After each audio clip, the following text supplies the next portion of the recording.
कि उठ के अब बज़्म जहां का और ही अंदाज है, उठ के अब बज़्म जहां का और ही अंदाज है, मशरिको मगरिब में तेरे दौर का आगाज है। दो पर माइक नंबर 2 पर अगर कोई गैर मुस्लिम भाई हैं तो अपना सवाल कर सकते हैं। सर मैं कहना चाहता हूँ कि जो वर्दी पहनते हैं वही क्या देशभक्त होते हैं, मेरा कहना आप समझ रहे हैं। और मैं आपसे, आपके हाथ से मैं कुरान को पाना चाहता हूँ, क्योंकि मुझे बहुत कुछ जानना है। मुझे कभी कभी लगता है कि ना भगवान है ना खुदा है, अगर नहीं भी माने फिर भी वो हमें सब कुछ देगा। क्यों हम लोग वेट करते हैं हिंदू मुसलमान बनने के लिए, ऐसा लगता है हमें। तो हमको बहुत जानकारी अभी बाकी है, हम जानना चाहते हैं। हमको लगता है कि ऐसा कुछ नहीं है, क्योंकि अगर स्वर्ग और नर्क है तो कौन देखा है, कौन जाके आया है और कहाँ पर है वो, अगर कोई गया है या किसने बोला है, मेरा माथा काम नहीं करता है। कहाँ है, किधर है? भाई साहब का 3 सवाल है। पहला सवाल है, भाई साहब ने कहा है कि वर्दी पहनने से क्या वो देशभक्त बन जाता है, ये आपका सवाल था। मैं वर्दी पहनने से देशभक्त नहीं बनता है। बहुत से लोग वर्दी पहन के अपने देश से गद्दारी भी करते हैं।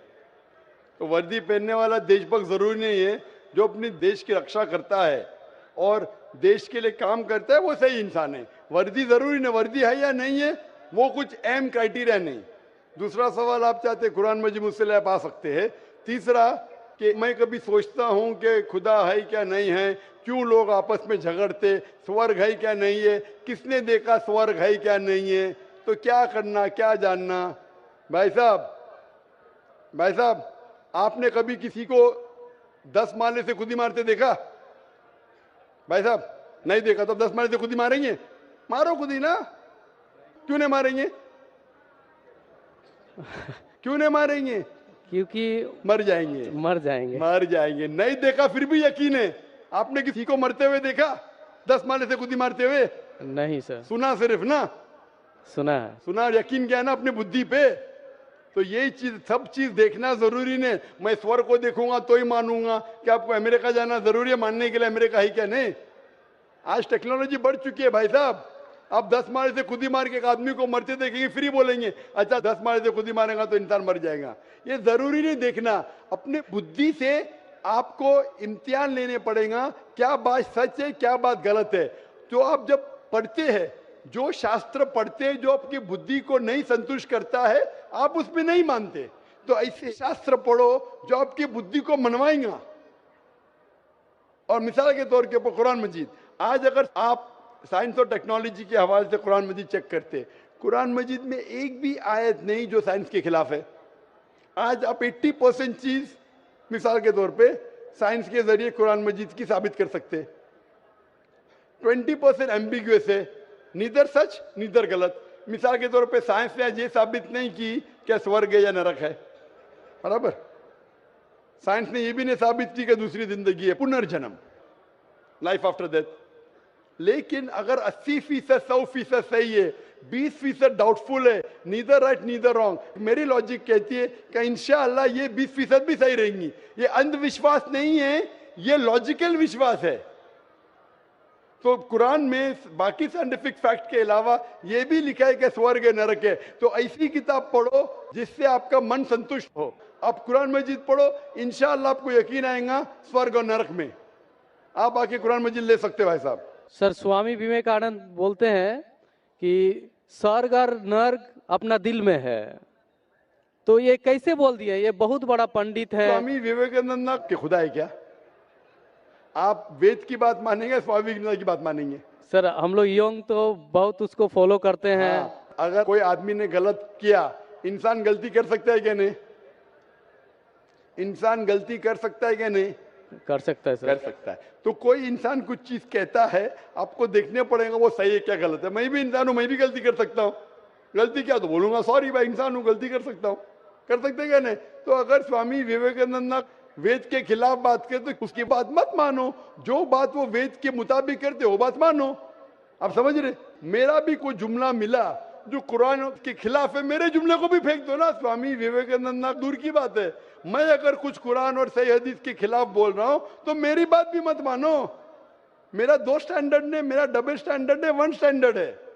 जो खुदा ने बोला, खुदा की किताब को मानो, उसके ऊपर अमल करो। लोग अक्सर आपको खुदा की किताब से दूर लेके जाते। मैं यहाँ आया हूँ लोग को खुदा की किताब के नजदीक लेके आने के लिए। अगला सवाल माइक नंबर 3 से, अगर वहां पर कोई गैर मुस्लिम भाई मौजूद हैं। माइक नंबर 3 से। मेरा नाम राहुल गुप्ता है। मेरा सवाल, कुरान के दूसरे नंबर सूरा बकरा में कहा गया है, ये वही किताब है जिसमें कोई गलत नहीं है। मेरा प्रश्न है, यही किताब जो कौन कौन गलत नहीं है? भाई साहब ने कहा कि कुरान मजीद में सूरा बकरा सूरा 2 में लिखा है। वो क्या कहना चाहते मैं दोहराता हूँ। वो सूरा बकरा सूरा नंबर 2 आयत नंबर 1-2 का हवाला दे रहे, अलिफ लाम मीम ज़ालिकल किताब ला रैब फीह हुदल लिल मुत्तकीन। मतलब ये किताब वो है जो हिदायत बिना डाउट, बिना शक है वो लोगों के लिए जो तकवे वाले हैं। कुरान मजीद में लिखा है कि ये किताब वही किताब है जिसके अंदर बिना शक हिदायत है तकवे वाले लोगों के लिए। मीन जो अल्लाह से डरते हैं, जो तकवा रखते हैं, ये किताब बेशक उनके लिए हिदायत की किताब है। ये मानिए सूरह बकरा सूरा नंबर 2 आयत नंबर 1 कर दो।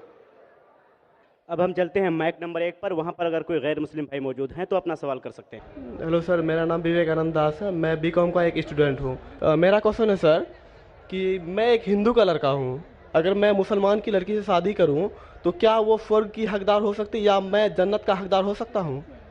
भाई साहब ने वही सवाल पूछा जो एक बहन ने पूछी थी, क्या आप हिंदू है और एक मुसलमान से शादी करते, क्या वो स्वर्ग का हकदार हो सकती है, क्या मैं हो सकता हूँ? मैंने कहा गाड़ी चलने के लिए चारों पहिए यकसा होना चाहिए। कुरान के हिसाब से अगर कोई गैर मुस्लिम से शादी करते वो किसी को इजाज़त नहीं। ना मुस्लिम मर्द को इजाज़त है कि मुश्रिक लड़की से शादी करे, ना मुस्लिम औरत को इजाज़त है मुश्रिक मर्द से शादी करे। ये अलाउड नहीं है और ये गलत है और ये हराम है। लेकिन सर ऐसा हमारे यहाँ हो चुका है एक बार। तो गलत है वो, तो उसके अंदर से वो सही रास्ते पे यकसानियत देखो क्या है, उसके करीब आ जाओ। जो हिंदू और इस्लाम में यकसानियत क्या है, खुदा एक है, मूर्ति पूजा नहीं है, और ये मानो कि मोहम्मद सल्लल्लाहु अलैहि वसल्लम आखिरी पैगंबर है। यकसानियत के ऊपर आओ तो इंशाल्लाह दोनों स्वर्ग में जाएंगे। Thank you sir. ये आखिरी राउंड